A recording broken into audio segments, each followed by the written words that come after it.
Meu grande amigo Yuri Diógenes. Aliás, o quanto compartilhamos junto, tanto evento, conhecimento, e eu sou um grande fã seu. Yuri, é com você. Olá pessoal, bem-vindo ao Cybersecurity Summit 2021.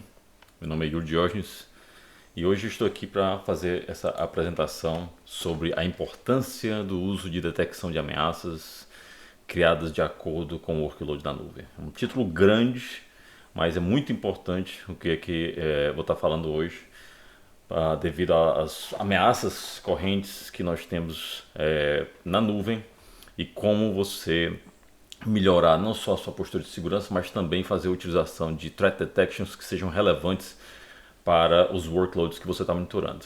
Como eu falei, meu nome é Yuri Diógenes, eu sou o Principal Program Manager na Microsoft, no time de Azure Security Center e Azure Defender.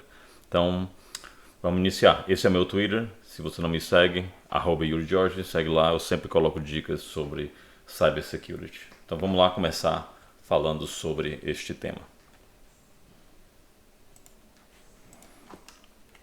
Bem, começar falando sobre ações proativas, né?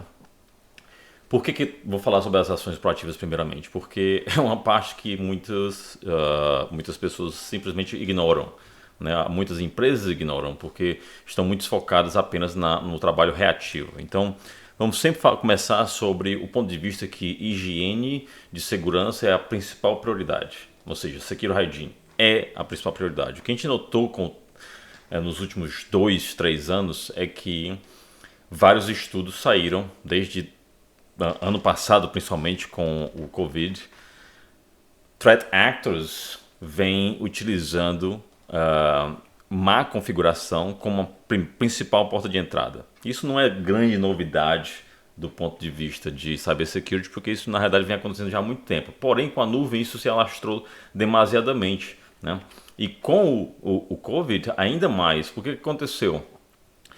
Uma coisa que a gente notou através de estudos que nós fizemos e liberamos esses estudos no Microsoft Digital Defense Report de 2020 é que durante a campanha massiva de threat actors para tentar ludibriar usuários acerca do tema de Covid, houve um uptick enorme em março, como você pode ver aqui nesse diagrama, né? Esse uptick começou justamente quando o Covid começou a ganhar uma dimensão grande mundial.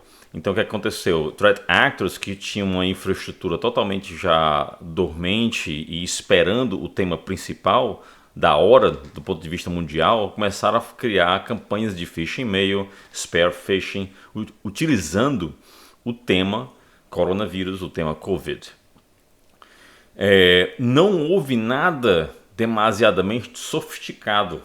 Isso foi possível notar. Na realidade, eles tiraram proveito, tá certo, de engenharia social, como sempre, no caso do phishing e-mail, e também de exploração de vulnerabilidades já conhecidas. Por isso que eu coloquei aqui em vermelho, né, sublinhei, the lack of basic cybersecurity hygiene, ou seja, a falta de higiene básica do ambiente fez com que cybercriminals pudessem explorar vulnerabilidades já conhecidas no ambiente, tá certo?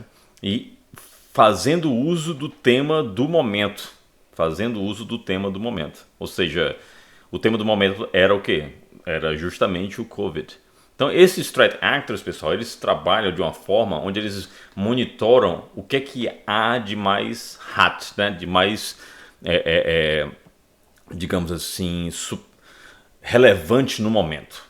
Por exemplo, em 2016 houveram eleições aqui nos Estados Unidos, ano passado também houveram eleições. Então, cada momento que existe um tema que afeta do ponto de vista mundial, tá certo? A curiosidade das pessoas, eles lançam uma nova campanha.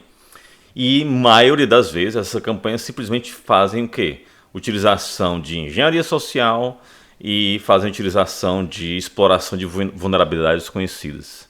Ok? Por quê? Porque já notou-se que Cybersecurity Hygiene é uma área muito fraca na maioria das organizações.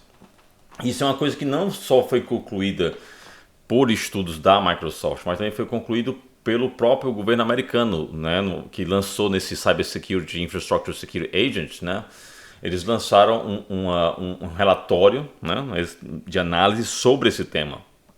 Isso foi lançado em janeiro desse ano. Eu vou, inclusive, aumentar aqui, para deixar bem claro, mostrando que threat actors fazem uso de phishing, e-mail e outros vetores de exploração devido a uma poor cyber hygiene. Ou seja, mais uma vez, enfatizando que uma poor security hygiene, ou seja, uma higiene de segurança fraca, é a causa principal da exploração de serviços de nuvem devido à má configuração, devido ao mau gerenciamento desses recursos, né? Então, isso é importantíssimo salientar, porque é uma coisa que pode ser prevenida.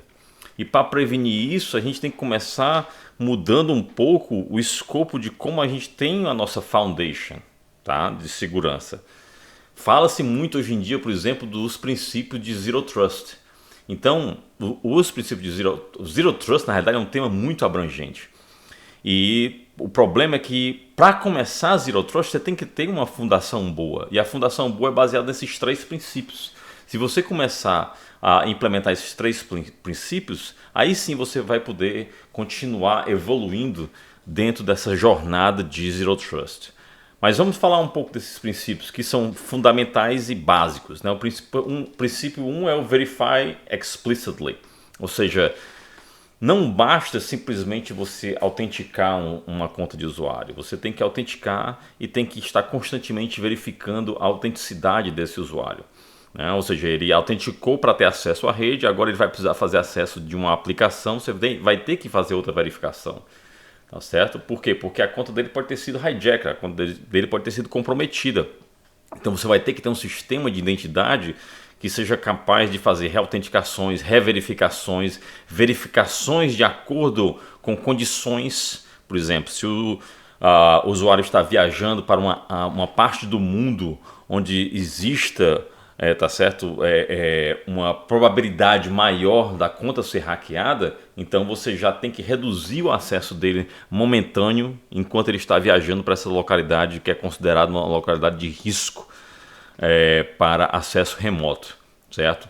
Então você tem que levar em consideração a identidade, a localização, o device health, né? Ou seja, o estado do dispositivo, se ele está saudável ou não, o dispositivo, principalmente no dia de hoje, que poderá ser um dispositivo BYOD, Bring Your Own Device, ou seja, pode ser um computador pessoal, um laptop pessoal, ou pode ser inclusive um smartphone pessoal. Você precisa ter mecanismos que façam essas verificações e levem em consideração isso. Você tem que ter um sistema que também leve em consideração a classificação dos dados, ou seja, se o usuário, por exemplo, nunca acessou determinados tipos de dados que são classificados, de repente agora ele está viajando e acessando esses dados classificados, isso é uma ação, é uma anomalia, é uma coisa que deverá gerar um tipo de alerta para dizer o seguinte: olha, o usuário, né, Pedro, nunca acessou essa planilha que contém dados financeiros e essa planilha tem informações que são classificadas.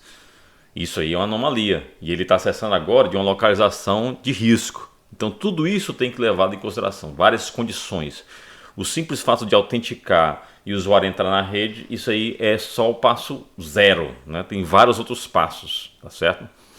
Outro ponto importante no que diz respeito aos princípios de Zero Trust é o Least Privilege, que não é também nada novo, né? Nós já conhecemos os conceitos de Least Privilege há muito tempo, já falamos sobre menor privilégio desde que começamos a trabalhar com segurança da informação, só que agora a gente está trazendo o conceito de menor privilégio para um outro nível, né? Melhor privilégio, por exemplo, ao acessar recursos, não só do ponto de vista de Role-Based Access Control, né? Fazer controle baseado em regras, mas também do ponto de vista de acesso apenas quando é necessário. Por exemplo, se você tem VMs que você está provisionando na nuvem, um dos principais ataques de VMs na nuvem é o RDP Brute Force Attack, é o ataque de força bruta não só para RDP, mas também para SSH no caso de sistemas Linux. Então, quando a máquina ela está provisionada na nuvem, ela está sempre disponível nas portas de gerenciamento, que seriam SSH ou RDP, aquelas máquinas estão abertas para um ataque de força bruta. E o que acontece? Não é um ataque de força bruta, se você não tiver um sistema de monitoramento que vai estar monitorando praticamente aquela máquina, identificando se existe um tipo de ataque, você não tem visibilidade. Você não sabe que o ataque está ocorrendo. Então é muito simples, muito fácil, tá? Porque é um problema, é um trabalho de persistência. O nome já está dizendo, força bruta, ele vai ficar tentando até conseguir. E se não existe um monitoramento ativo daquela máquina, o Threat Actor vai conseguir entrar em algum momento, certo? Então, primeiro de tudo, por que deixar aquela máquina 100% aberta nas portas de gerenciamento o tempo todo? Não precisa. Então, por isso que se usa hoje em dia algo chamado Just-in-Time Access, ou seja, você só deixar aquele dispositivo disponível para ser acessado no momento que é preciso, né? Ou seja, se você precisa ter acesso naquele momento, então tudo bem, agora você pode ter acesso. Caso contrário, não pode. Então, esse é uma coisa muito importante. Outra coisa importante é justamente o Just Enough Access, o JEA, Just Enough Access. Você dá acesso simplesmente ao que é necessário. Não precisa mais do que isso. Então, todos isso são princípios de Least Privilege. O outro é o Assume Breach, né? Esse aqui, pessoal, é um dos mais importantes que a gente já vem falando sobre isso há um bom tempo também. Que é o quê? Que é assumir o comprometimento. O que seria isso? Se a gente voltar dos pontos de vista medieval, como é que se protegia um castelo, né? Naquela época, para proteger um castelo, você tinha várias barreiras, perímetros, tá certo? De proteção para proteger o castelo. O castelo era uma área que não era cabível, né, o intruso conseguir entrar naquele castelo. Então eles trabalhavam simplesmente na proteção. Não existia naquela época o conceito de assume breach, porque era só proteção. Eles não admitiam que ninguém entrasse no castelo. Se entrasse no castelo era quase que a guerra já tivesse sido perdida. Só que no dia de hoje a gente não pode achar que nunca vai ser invadido. Pelo contrário, né? Como já foi dito uma vez pelo diretor do FBI, já existe dois tipos de empresas: as que foram invadidas e as que não sabem que foram invadidas, né? E do ponto de vista de assumir comprometimento, o que a gente está querendo dizer com isso? Que você precisa ter um sistema de detecção que lhe alerte imediatamente quando um intruso estiver já dentro das premissas da empresa, já dentro da rede corporativa ou já dentro da máquina, conseguiu comprometer a máquina virtual, algo do tipo, justamente para diminuir o escopo do problema. Ou seja, se você identifica o intruso no começo da fase de intrusão, por exemplo, ele comprometeu uma VM, agora ele está dentro daquela VM, você pode reduzir, né, o damage, como ele diz, né? Você pode reduzir o problema, o dano como um todo, isolando aquela máquina. Então, se você tiver um plano e se você tiver controles de segurança que façam a notificação que existe já um intruso na rede, que você tenha um sistema de incident response que possa fazer a resposta daquele alerta e isolar aquele ambiente, então agora você já pode minimizar o problema. Justamente prevenir com que o intruso ele faça movimento lateral, faça escalação de privilégio, né, continue navegando dentro das outras fases do Cyber Kill Chain. Certo? Então você precisa, para isso, você precisa de quê? De analytics, você precisa ganhar visibilidade, tá certo? Através de threat detection. Então esse é um dos pontos principais da palestra, você ter detecção de ameaça baseado nos diferentes tipos de workloads. E com isso é que a gente fala sobre a postura de segurança como 3 pilares principais. Nós temos a proteção, que é justamente a parte proativa, né? Ou seja, você fazer o seu dever de casa através de reduzir o número de vulnerabilidades, remediar as recomendações de segurança, ok? E fazer com que você reduza a probabilidade de que um threat actor vai conseguir explorar uma vulnerabilidade com sucesso. Ou seja, é o seu trabalho de casa. Você fez o trabalho de casa, fez o hardening, due diligence, né? Como a gente fala, ser diligente para fazer o hardening dos seus assets e com isso você prevenir algum tipo de ataque. Ou pelo menos reduzir a probabilidade de exploração. Ok, então você fez o seu trabalho de casa, que é a proteção, agora vem a segunda parte, que é justamente a detecção. No ponto de vista de detecção, a ideia é o quê? A ideia é que você consiga identificar, né, que algo está acontecendo. Se você tem diferentes tipos de workloads, é aí que entra a importância de ter analytics específicas para os workloads. Porque, por exemplo, se você tem um threat actor que está tentando fazer uma SQL injection, SQL, né, um banco de dados, é um determinado tipo de workload, que é diferente de uma storage account, que já tem outro tipo de threat vector, né, outros vetores de ataque. Então você precisa ter sistemas de detecções que sejam alinhados com os vetores de ataque daquele workload. Então você precisa ter essa detecção por workload. No momento que você detecta, aí você vai estar fazendo o quê? Justamente a resposta. Então eu vou colocar aqui, inclusive, uma canetinha aqui, né? Para mostrar isso. A ideia é que você reduza, né, esse tempo de detecção para a resposta. Então, se a gente fosse colocar essa bolinha aqui da resposta, a gente poderia colocar ela bem aqui, ó. O que seria isso? A resposta seria detectou e respondeu. Por quê? Porque ao você detectar e responder, você está diminuindo a janela de ação do intruso, né, do threat actor. Porque agora você imediatamente isolou ou você remediou a vulnerabilidade, algo do tipo, né?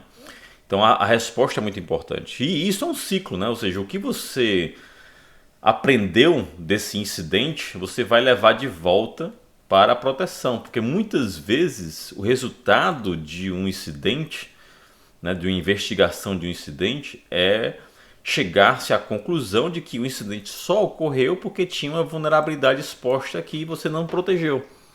Então aí é que entra, né, as lessons learned, você aprender com cada incidente, incorporar o que você aprendeu no seu plano de proteção justamente para prevenir, né, que isso ocorra novamente.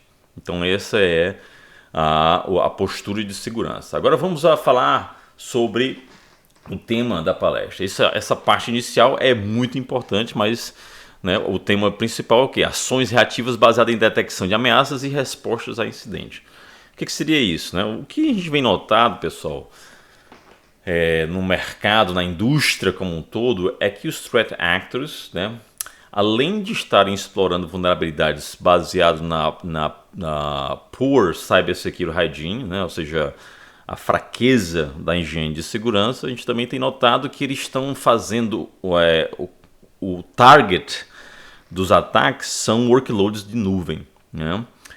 Por quê? Porque muitas empresas que estão nessa jornada para a nuvem, elas utilizam métodos que eram muito bons on-premise para proteção, porém, ao movimentar-se, ao mover para a nuvem, eles não são tão efetivos. Então, você não pode, por exemplo, utilizar um IDS que tem assinaturas apenas para ataques relacionados a máquinas virtuais, tá certo? A computadores, para tentar proteger uma storage account.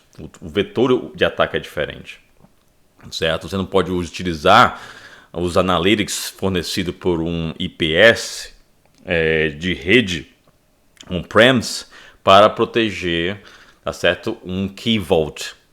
São workloads diferentes, são vetores de ataque diferentes. Então o que a gente tem notado é que os threat actors identificam, né, os vetores de ataque de cada workload e começam campanhas focadas naquele workload, né? E os crescimentos, como você pode ver nessas imagens de artigos, são grandes, né? Aumento de 630% de acordo com o estudo da McAfee em cyberataques em cloud services. Isso aí é um absurdo, enorme esse número. E com o Covid aumentou bastante simplesmente porque muitas empresas começaram a adotar de forma mais rápida a nuvem.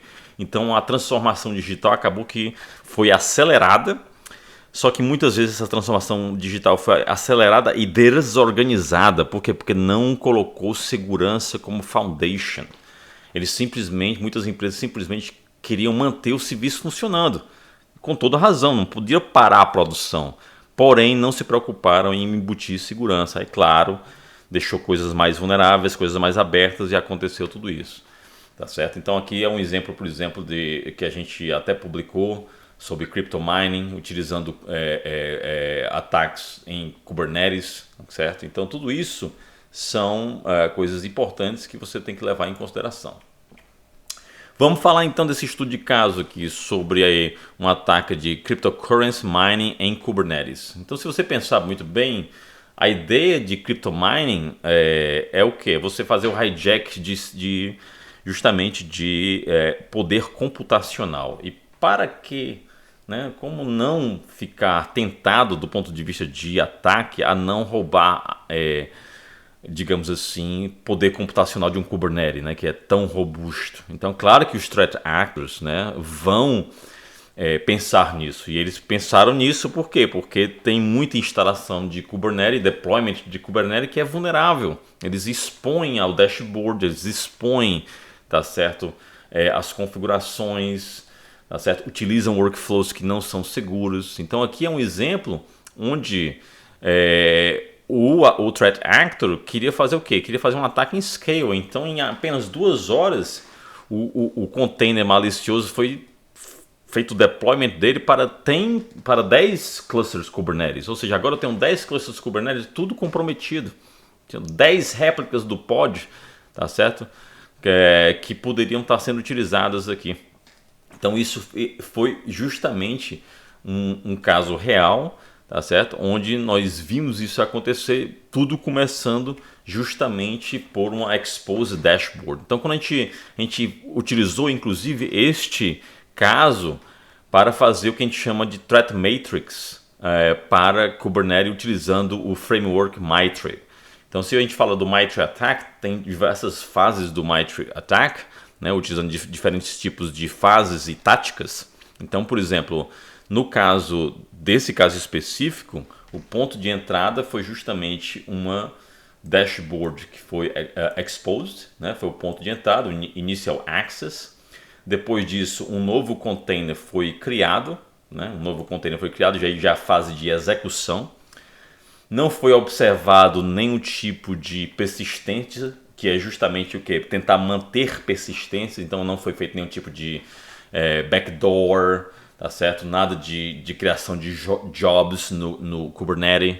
Também não foi observado nenhum tipo de escalação de privilégio. Ele simplesmente pulou da execução para a evasão de defesa, tá certo? Através da criação de um pod com um nome similar, tá certo?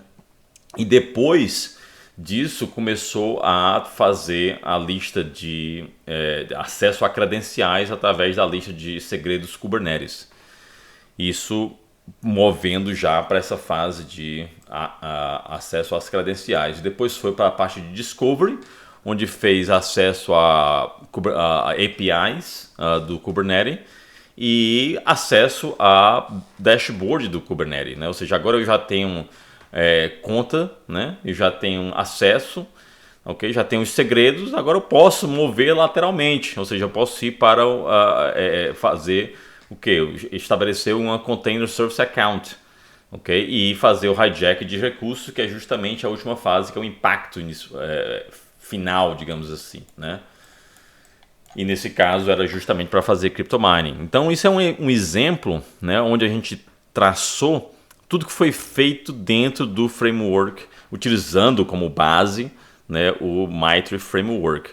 Isso é apenas para mostrar que workloads de nuvem, tá certo, estão sendo mapeados por threat actors e eles estão tentando justamente fazer o que eles faziam on-prem, em máquinas, né, em computadores, mas agora em diferentes workloads. Então, se a gente começa a mapear todo o workload dentro do framework MITRE, nós vamos chegar à conclusão que as fases, né, são bastante similares, o que muda são as táticas, né?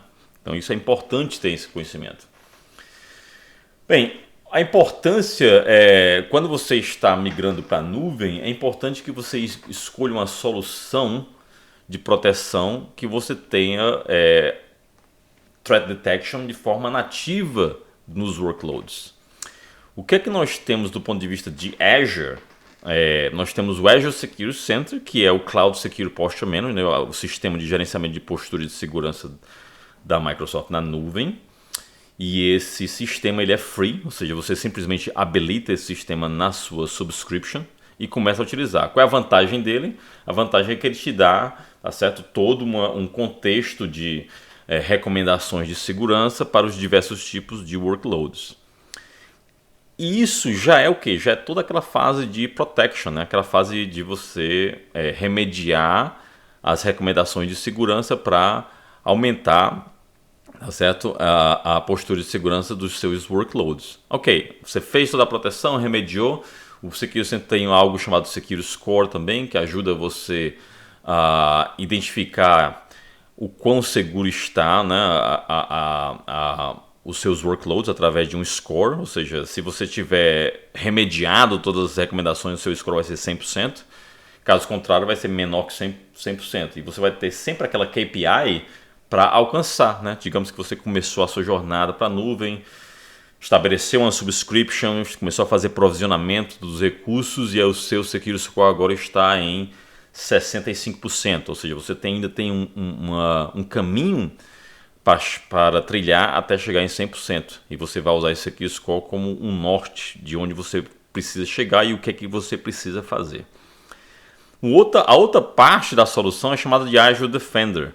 E o Azure Defender é justamente onde entra a parte de Threat Protection. Ou seja, você ter Threat Detection de acordo com o workload. Aí são alguns exemplos, né, de workloads como máquinas virtuais, containers, app services, SQL, IoT. Diferentes tipos de workloads têm diferentes tipos de Threat Detections. A gente também mapeia essas Threat Detects de acordo com o MITRE Framework e de uma forma mais ainda genérica, o que a gente chama de Cyber Kill Chain. Então, se a gente pensar no Cyber Kill Chain, são formalmente 7 fases, mas para ficar mais fácil, aqui eu coloquei 3. Ou seja, a ideia é que você, ao detectar o ataque, você detecte logo no começo, como eu falei antes, né? Detectou e rapidamente respondeu. Porque se você detecta no começo, nas fases iniciais, a chance do dano ser menor e mais controlável é bem mais alto, né? Então você já respondeu rapidamente. Caso você encontre o problema durante a fase de instalação e exploitation, né, o dano já é um pouco maior, mas mesmo assim você consegue parar, né, a caminhada do Threat Actor até a breach final, né? Porque muitas vezes o que eles chamam de post-breach seria o quê? Seria extravio de dados ou seria, né, um próprio ransomware. Isso aí já é a fase final, né? Eu já consegui, por exemplo, alcançar o meu objetivo. Ou às vezes ele simplesmente estabeleceu persistência e deixou um backdoor para comunicar-se com o Command and Control. Então tudo isso tem alertas que são mapeados para essas diferentes fases. Okay? Como você pode ver aqui, esse aqui é um escopo geral, né, dos diferentes tipos de workloads que são suportados pelo Azure Defender para a plataforma Azure, né? Ou seja, você pode ter servidores, tá certo? Esses servidores aqui, uma observação é que ele pode ser tanto servidores, máquinas VMs no Azure ou máquinas VMs no AWS, né, no Amazon ou no Google Cloud. O Azure Defender suporta monitorar máquinas virtuais que estejam em qualquer cloud provider, inclusive on-premise também, né? Aí você tem também Threat Detections para VMSS, para Kubernetes, App Services, SQL, Storage e assim vai, como está mostrado aqui. Uma outra importante combinação de Threat Detection que a gente tem é no que a gente chama de Service Layer. Service Layer é justamente a camada de serviço do Azure e uma das principais Threat Detections que a gente tem é o Threat Detect para Azure Management. Uma coisa que a gente notou também através do nosso time de research é que muitos threat actors estavam utilizando kits de exploração, né, exploit kits, que eram focados no Service Layer, no Azure Resource Manager. Então, por exemplo, eles, ao invés de atacar a VM, eles se comunicam com a camada de serviço do Azure e tentam fazer manipulações, tá certo? Reconnaissance, por exemplo, nessa camada, tá certo? Do Resource Manager. Então, se você não tiver visibilidade para isso, você nem sabe que está tendo reconnaissance, porque geralmente o reconnaissance não faz tanta noise, não tem tanta zoada, né? Mas os analytics, né, as threat detections que foram criadas para o Azure Resource Manager, lhe dão, tá certo? Justamente alertas baseado em ações consideradas suspeitas, né? Então, existe todo um machine learning rodando em background que entende quais são essas ações suspeitas. Além disso, tem também Azure Network Layer, Key Vault e Azure DNS. Então, esses são alguns exemplos de threat detections específicas para cada workload. Então, agora eu vou para uma demonstração para mostrar justamente como é que funciona esse dashboard, né? E para mostrar, né, como é que você vai estar. Então vou aqui voltar para a tela principal do Azure Security Center, né? Essa aqui é a tela principal do Azure Security Center, como eu falei. E você tem na tela inicial, você já tem aqui um dashboard que mostra o seu Security Score, que mostra possíveis alertas, mas são partes diferentes da janela, né? Se você é responsável pelo Security Posture Management, geralmente você vai vir aqui em Recommendations, né? Quando você vem aqui em Recommendations, você vai ter essa visualização onde vai mostrar o seu Security Score e vai estar um breakdown aqui de controles de segurança, onde você vai poder fazer a remediação dessas recomendações. À medida que você vai remediando essas recomendações, o seu Security Score vai aumentando. Tanto é que cada Security Control, a gente chama isso aqui de Security Control, tem uma pontuação máxima que você pode alcançar. Então, quando você alcança essa pontuação, é porque você remediou todas as recomendações. Por exemplo, aqui, Enable MFA, né, Multifactor Authentication. Eu já remediei tudo, então aqui o meu max score para esse Security Control é de 10 pontos, eu já ganhei todos esses pontos. Mas, por exemplo, aqui em Apply System Updates, tem muita coisa ainda para remediar. Eu só remediei duas recomendações. Aí eu preciso remediar mais, né, para poder eu conseguir ganhar esses 6 pontos máximo para ir para o meu Security Score. Então, é assim que você se programa para começar a remediar e ganhar pontos no Security Score. Por que é tão importante você ter um projeto onde você tente alcançar 100% no Security Score? Porque esse é o seu KPI, né? Muita gente chega para mim e pergunta qual o Security Score ideal. Eu sempre falo 100%, né? Porque você tem que lembrar que o Threat Actor precisa só de uma vulnerabilidade para explorar, para entrar. Se o seu Security Score é 56%, como esse aqui do ambiente de demonstração, você está deixando 44% aí disponível para o Threat Actor explorar. É muita coisa, tem muita vulnerabilidade a ser explorada. Então você precisa tomar ações para alcançar esse score de 100%. Okay? Então essa é apenas um pequeno overview aqui do dashboard. Agora, se você é parte do time de Security Operations, que geralmente é o time que faz detecção, Incident Response, que gerencia essa parte de detecção, você vai estar utilizando essa dashboard do Azure Defender, que é parte da mesma experiência, mas é uma dashboard diferente, porque aqui ele mostra o breakdown dos workloads que você tem e quantos desses workloads estão protegidos pelos planos de Threat Detection.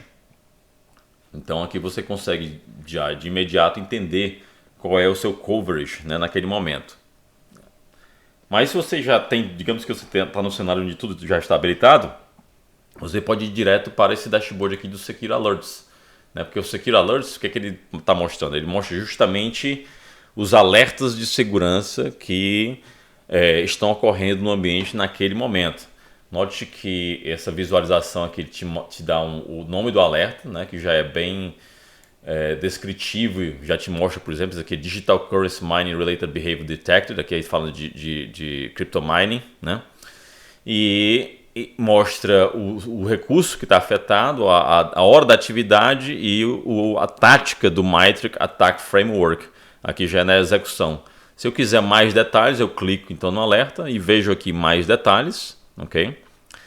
Isso aqui é um alerta, um sample alert, então você não vai ter uma descrição completa, mas aqui ele vai mostrar o recurso, vai mostrar o Might Attack Framework Phase, que é a fase de execução, e se você clicar em View Full Details, você tem então um detalhamento maior acerca desse alerta, das entidades envolvidas, né? Ou seja, quais são as entidades que participaram disso do ponto de vista de entidades que foram comprometidas, nesse caso uma conta, ou um arquivo, ou um host, não só comprometidas, mas utilizadas também, tá? Então você tem todo esse metadata disponível e você tem esse take action também, que vai te dar sugestões a respeito de mitigação dessa threat e como prevenir ataques futuros. Você também pode ligar diretamente a um alerta, que a gente chama de resposta. Então, se você quiser criar algum tipo de automação para dizer, olha, toda vida que eu receber esse alerta relacionado a cryptomining, eu quero executar uma série de operações. A gente faz uma chamada no que a gente chama de Logic App, que é um outro serviço da plataforma Azure, que permite que você programaticamente automatize ações de resposta. Então esse aqui seria um exemplo do Secure Alert, né? De um Secure Alert, onde você aqui tem mais um outro Secure Alert, que esse aqui é para Key Vault, falando sobre acesso ao Key Vault, foi feito via um nó Tor, né? Justamente alguém tentou anonimizar, né, o acesso ao seu Vault. Então isso, pessoal, é importantíssimo, tá? Ter uma ferramenta que mostre esse tipo de coisa. Então qual é a nossa conclusão com isso, né? Ou seja, o que é que podemos concluir com o que foi falado até o momento? Primeiro, priorizar a Secure Hygiene. Não adianta você investir apenas em Threat Detection. Você tem que fazer o trabalho inicial de reduzir os vetores de ataque. E esse investimento tem que ser primordial, porque com o vetor de ataque reduzido, tá certo? As Threat Detections serão mais gerenciáveis. Se você tem um footprint, né, enorme de ataque, ou seja, você tem várias vulnerabilidades, você vai ter um problema imenso em responder a vários alertas, tá certo? Então, vai acabar que vai criando um problema para o SOC, né, para o time de Security Operations, porque eles vão ter que ficar respondendo tudo. E não só isso, você vai ser comprometido mais e mais. É um risco muito grande. Usar os princípios de Zero Trust, né, do ponto de vista de foundation, de fundação básica, tem que usar os princípios de Zero Trust. Ter uma plataforma de Cloud Security Posture Management que possa te dar visibilidade em múltiplos workloads. Então, quando você estiver avaliando qual solução a ser utilizada, tente olhar o escopo, né, de atuação daquela solução. O Azure Security Center, como eu falei, ele não é apenas para Azure, ele também monitora a postura de segurança de nuvens como AWS e Google Cloud, GCP. E ter um sistema de detecção de threat, né, de detecção de ameaça, que seja baseado no workload. Isso aqui é super importante. Não adianta você ter threat detection genérico. Né? Isso aí você está se enganando, achando que está seguro porque tem threat detection. Só que se a sua threat detection ela é genérica, ela não foi criada especificamente para aquele workload, a possibilidade que você não vai identificar alguns tipos de ataques é muito grande, né? Porque você não tem analytics que foram criadas de acordo com o vetor de ataque. Então esse é um dos pontos principais. Então com isso, pessoal, fica essa dica de conclusão geral, né? Vou voltar aqui rapidamente para finalizar. E fica a dica de balancear esse investimento entre proteção e threat detection e resposta. Lembre-se dos 3 pilares. Então, você que é tomador de decisão e precisa fazer investimento, balanceie esses investimentos. Porque se você focar muito em threat detection, você vai estar relaxando na sua postura de segurança. O que significa dizer que você vai acabar abrindo mais suas vulnerabilidades. Aí se você investe apenas em proteção, detecção, mas não tem resposta, no dia que você for comprometido, você não consegue responder rapidamente. Então você tem que ter um time de incident response treinado, você tem que ter mecanismos de redução de tempo de resposta, tá certo? Ou seja, aconteceu um incidente, você tem que rapidamente tomar uma ação, automatizar algumas respostas para justamente aumentar a probabilidade de sucesso em cada caso. E, como eu falei durante a apresentação, usar tudo isso como lesson learned. Esse é um processo contínuo, é o que a gente chama de continuous improvement. Né? Você tem que estar sempre melhorando o seu processo. Então, mais uma vez, muito obrigado pelo seu tempo. Espero que você curta o evento, goste das outras palestras que estão disponíveis e espero ver vocês no Cyber Security Summit 2022.